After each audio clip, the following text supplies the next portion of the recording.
All right, everybody, it's the second day. This is the very first group of calves that you guys saw that we worked with Lenny the very first day. This is going to be a very quick video. We're going to go over why and what we're doing and what we're hoping to accomplish. Now, the interesting thing to know is right after we made the first video, the next day these calves got moved to the very back of the farm, so it's a different place for them. They're a little, I don't want to say unsure of where they are, but it's just different. I try to keep things as close to the same as I possibly can when I'm dog breaking calves, but these guys had to move. They were running out of grass where they were, and they needed to move them to another pasture. And hey, this is their cattle. They can do what they want with them, and we're going to make the most out of what we can. So what we've done here is we've sent Lenny around these calves. Now, if you watched the second group that we dog broke, you heard me talk a little bit about the cattle being reactive and responsive. Now, the very first time we worked these calves, we spent over an hour walking these calves up and down the fence line, stopping them, turning them, trying to teach them, if you come to me, there will be no more pressure from the dogs, trying to make these calves responsive instead of reactive. So what we're going to do with this work here, this work's going to be quite a bit shorter. All I want these calves to do is to learn what the second group of calves learned on their first work. If you look to me and come to me, there will be no pressure. Now, the only thing that makes this difficult with this group here, and you'll see, there is a cow that has jumped the fence to be in with these calves. There is a group of cows and calves just past this tree, and one of those cows decided she wanted to be with this group. So, she's going to get dog broke too.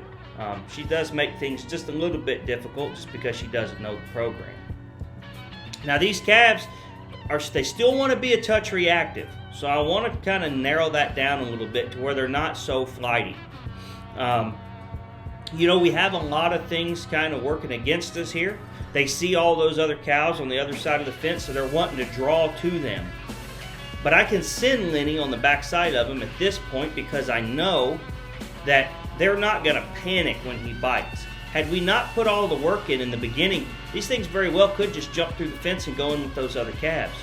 That's not what we're looking for. That doesn't help anyone. So all I want to do is when these calves look at me, I want to take the pressure off of them. Everything learns from the release of pressure. You apply the pressure, and when there is no pressure, that's when the learning begins. They learn that if they come to me, there will not be any pressure from the dog. So you can see these calves starting to drift towards me and just kind of move away from that dog a little bit. This work's going to be really, really short on these calves. I'm going to keep it just like this because they're doing what I want. I'm going to quit pretty soon. Everything's going really smooth, and I want it to be smooth. I want these calves to learn that if you come to me, there's no more pressure, and we're done for the day. It makes going to the pens and going to rotate pastures and everything a lot easier because those calves will try to get to you as soon as they can. I know these calves are going to drift away back to those cows on the other side of the fence. We know that. But what I want them to learn is that there is no release of pressure when they go over there. I want them to learn that the only place that there is no pressure is right with me.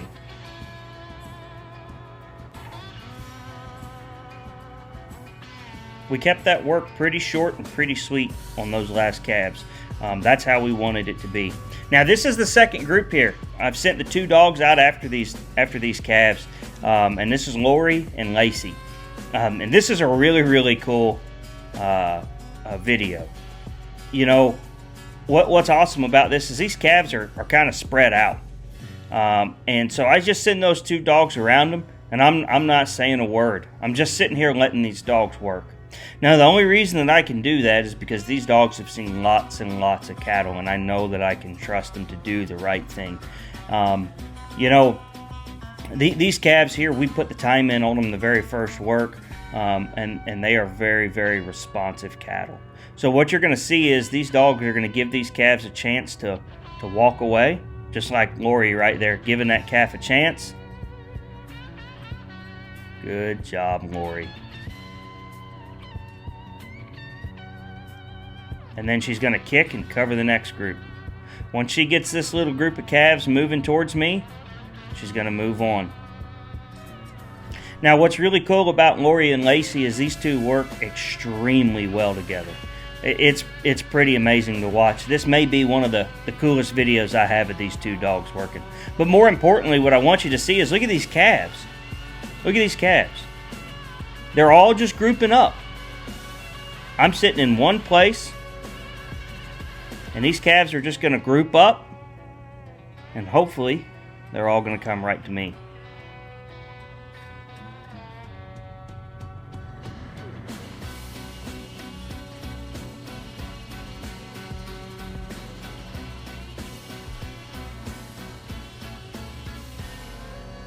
You know, I see a lot of people that post a lot of videos of sending their dogs on big outruns, you know, 200-300 yards, and I think that's phenomenal. It's a wonderful thing.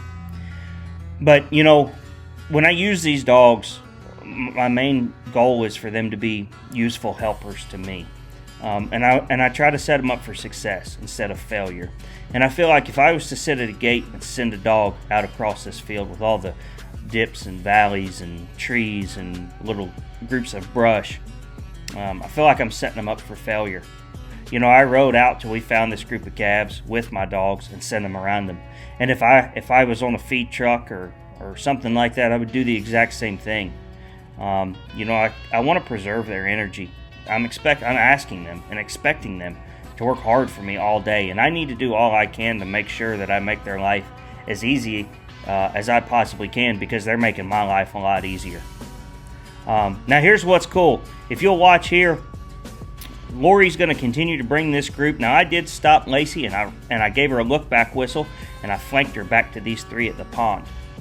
Now these dogs, I would love to say that I trained them for one to listen and one to not, and to keep working, but that's just the way these two individuals work. It's really, really something. There's Lacey. She's going to get in the pond and bring those last few up, and that's really cool. But, you know, Lori just kind of stayed with the group that was moving and has kind of directed them to me, and I was able to flank Lacey back there and go get them.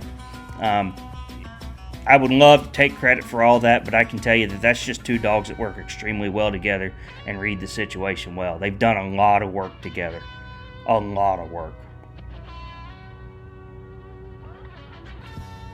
I mean, look at these calves, guys.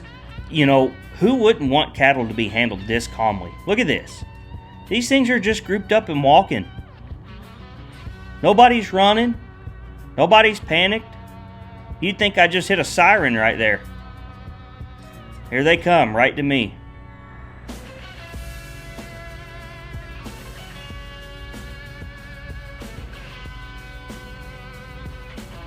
If you were to ask me, that this is, in my opinion, how cattle should be handled right here.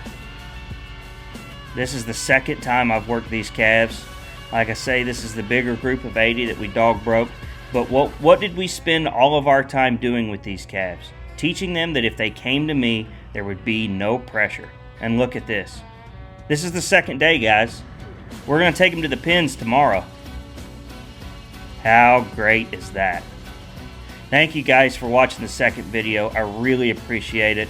The third video is getting ready to come out, and it is amazing. Thank you guys for all your support. I really, really appreciate it. Check us out on Facebook at Diamond Y Stock Dogs.